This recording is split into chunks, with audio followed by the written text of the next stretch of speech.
portion, we are going to look at the hand techniques for the orange belt syllabus.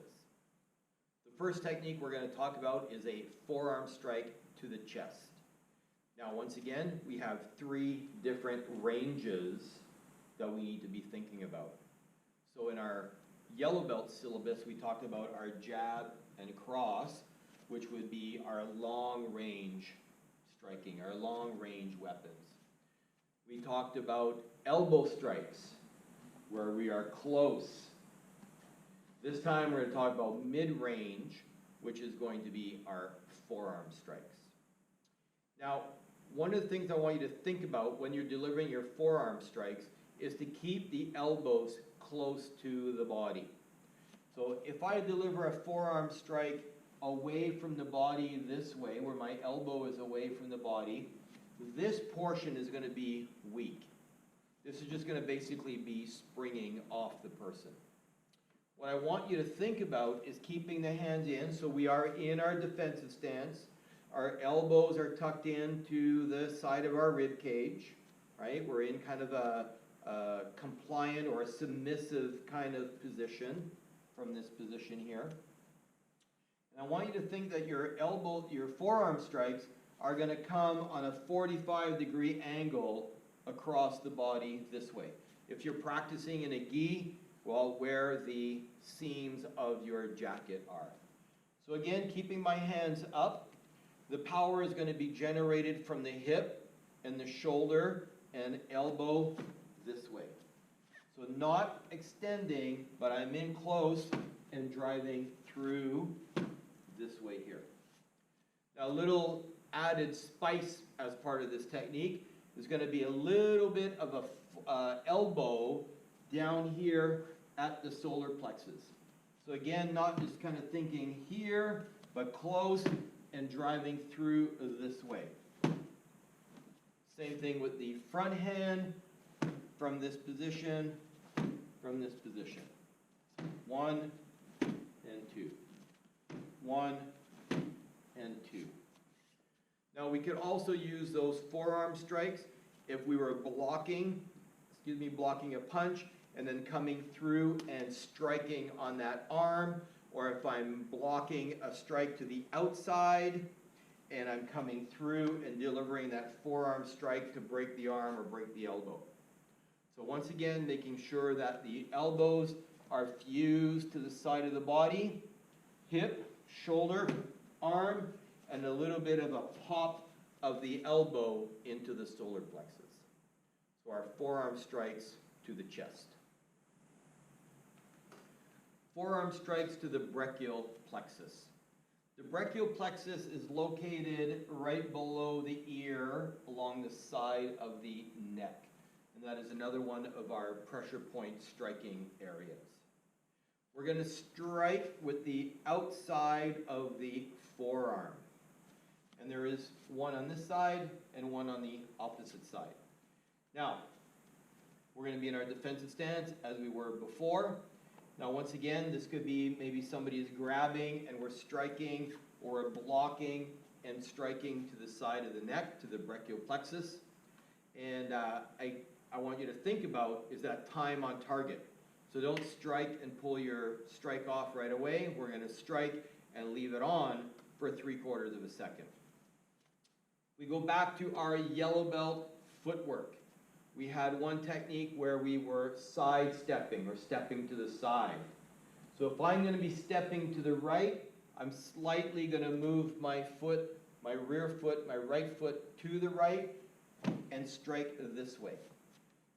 Do not bring your hand back and chop this way. You're telegraphing your movement. So from here, I step and I strike straight through. If I want to go to the other side, I move the front foot and strike straight through. So we shift and strike. Recover to your center position, shift and strike. Shift and strike. Essentially, I'm shifting to the side so that I have a better angle of attack on the opponent. If I strike from here, I'm essentially potentially going to strike onto the trachea right, or into the windpipe, which I want to avoid doing. So I shift to the side and strike this way. So forearm strikes to the brachial. 3/4 turn punch. This time we're talking about punching with the hand straight up and down this way. Traditionally we would punch by turning the hand. This time we're going to punch straight through this way, essentially keeping our bones aligned within the arm. Now, one of the things I want you to think about, our target is going to be to the solar plexus. So I'm punching this way. And the other thing that I want you to think about is punching with the first 2 knuckles. And how we're going to remember that is thinking that we have a cup of water on our fist. And as I punch, I'm trying to throw that cup of water forward. So it could be from the front hand, or from the rear hand, or it could be a combination of both. We talked about in some of our other strikes, time on target, so it's not punch and pull it off, but drive it in and then drive it in. Leave it on there for 3/4 of a second. So once again, punching straight up and down, turning or pushing forward with those 2 first knuckles, like we're throwing a cup of water, and striking into the solar plexus. So our 3/4 turn punch. V-hand blow, or tiger mouth.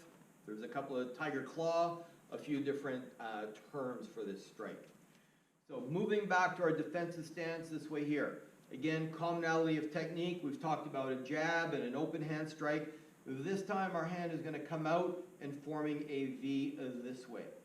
What I want you to think about is not having your hand this way where the fingers are leading, but making sure that the hand is turned so that my arm is coming up through the middle of my hand or into the web of the hand this way. So this could be striking and grabbing, or it could be a jab to the throat area. Now, I want you to think about this long and hard before you do this to somebody. This could be a deadly technique, especially if we damage the windpipe, cause swelling, which is going to then impede the person's ability to breathe, which could be a very dangerous or very fatal situation. So I would advocate doing this technique essentially if your life was on the line.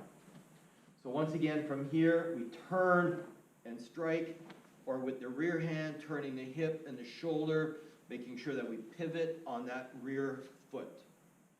How you can practice this at home is having your partner or whoever is helping you essentially make a fist, put their hand behind this way, and we're using the person's forearm as our target, what we're going to be striking to.